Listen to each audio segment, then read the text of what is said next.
Hello, and thank you for listening to today's episode of JATCast, the official podcast of the Journal of Athletic Training.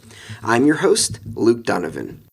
For this second episode of the month, I will discuss the findings of two articles from the recent special issue of JAT on epidemiology of injuries, titled Epidemiology of Injuries in National Collegiate Athletic Association Women's Soccer 2014-2015 through 2018-2019, and Epidemiology of Injuries in National Collegiate Athletic Association Women's Cross Country 2014-2015 through 2018-2019.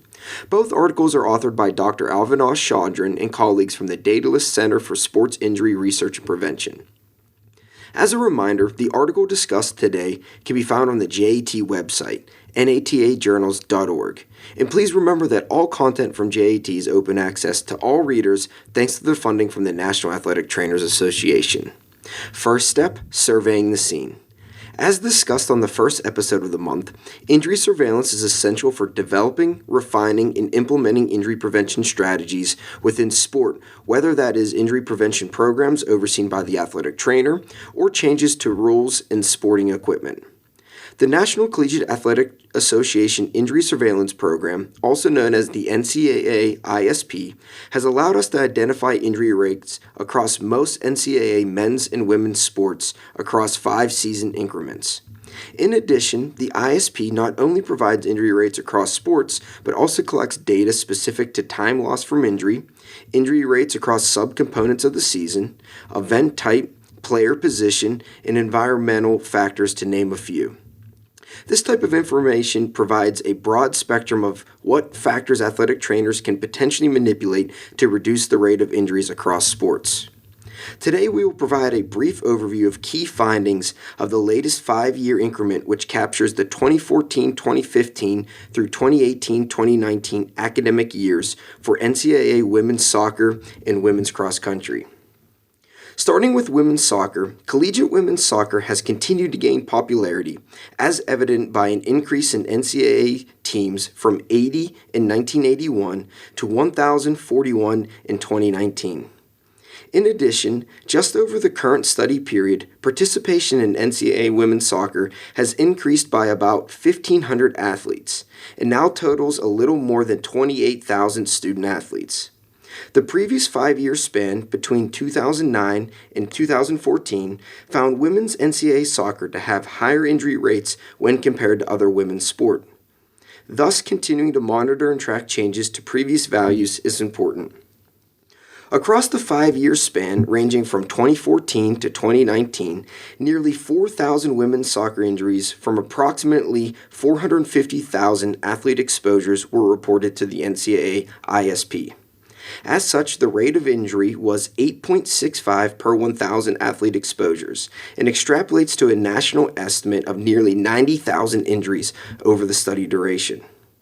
The competition injury rate was higher than the practice injury rate.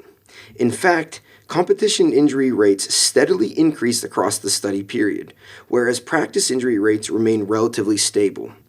The overall Division II injury rate was higher than the Division I and Division III injury rates. The preseason injury rate was higher than regular season and postseason injury rates. When examining injury rates within season timeframe, preseason injury rates increased across the first 2 seasons, then decreased over the next 2 seasons, and remained fairly constant for the final season. On the other hand, regular season injury rates steadily increased across the study period, and postseason injury rates increased during the middle year and the last year of the study period. Nearly 40% of all reported injuries resulted in time loss of more than 1 day. It is important to note that time loss information was missing for 21% of reported injuries. Knee injuries at 16.7%, ankle injuries at 14.8%, thigh injuries at 14.7%, and head and face injuries at 12% accounted for the largest proportions of all women's soccer injuries reported. The ankle and head-face regions were more commonly injured during competition when compared to practice. From a mechanism standpoint, nearly 30% of injuries were attributed to player contact, 23% of injuries were non-contact, and about 18% of injuries were overuse. The most common classification of injury was strains at 21.7%, sprains at 21.6%, contusions at 12.5%, and inflammatory conditions at 9.9%. The most commonly reported specific injuries were lateral ankle sprains at 8.6%, concussions at 8.3%, and quadricep strains at 5%. Notably, partial or complete ACL sprains accounted for 3% of all reported injuries. Approximately one-third of injuries occurred during general play, while running and defending accounted for about 22% of injuries. In summary, the findings of the study are somewhat similar with previous years.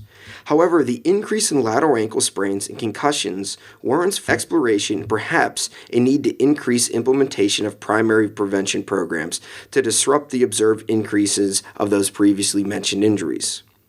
Next, let's provide an overview of the epidemiology of injuries of NCAA women's cross-country student athletes across the same 2014 to 2019 study period. Nearly 16,000 individuals participated in NCAA cross-country during the 2018-2019 season. Prior to this investigation, injury surveillance of this sporting population has been relatively limited, but the 2009 to 2014 NCAA ISP reporting period found an injury rate of 5.85 injuries per 1,000 athlete exposures.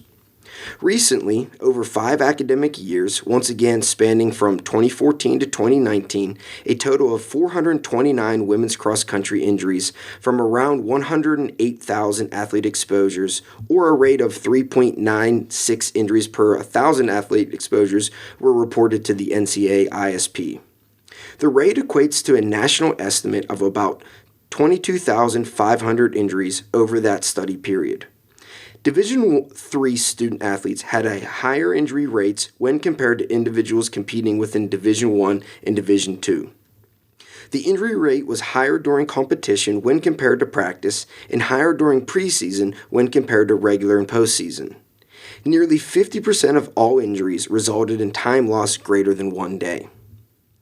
Lower leg injuries at 30.3% accounted for the largest proportion of all injuries. Foot injuries at 18.2% and thigh injuries at 14% were also relatively common. Regarding mechanism, overuse accounted for nearly 54% of injuries, and non-contact attributed to 26.3% of injuries. Inflammatory conditions at 33.6%, strains at 17.7%, and fractures at 9.1% were the most common injury classifications. The most commonly reported specific injuries during the study period was medial tibial stress syndrome at 10% and lateral ankle sprains at 4.2%. Findings of this study were not entirely consistent with findings from the 2009 to 2014 reporting period. Therefore, continued monitoring of injury rates within women's cross-country will prove vital to developing and implementing targeted prevention strategies. The purpose of this episode was not to compare epidemiology of injuries between women's soccer and women's cross-country. However, given the stark differences in types of injuries and mechanism of injuries, it does show the importance of tailoring prevention programs to specific athletic populations and even to individual student athletes. Continued efforts to acquire accurate injury data is our best opportunity to successfully reduce injury rates and improve long-term outcomes of our student athletes. Well, that's it for today's JATCast. Please remember to rate and subscribe to the podcast, which is available on iTunes, Google Play, Spotify, YouTube, and Stitcher. You can find out more information about upcoming podcasts and other JAT events on our Twitter, Facebook, and Instagram accounts at JAT_NATA. Thank you for listening, and keep a lookout for next month's JATcast.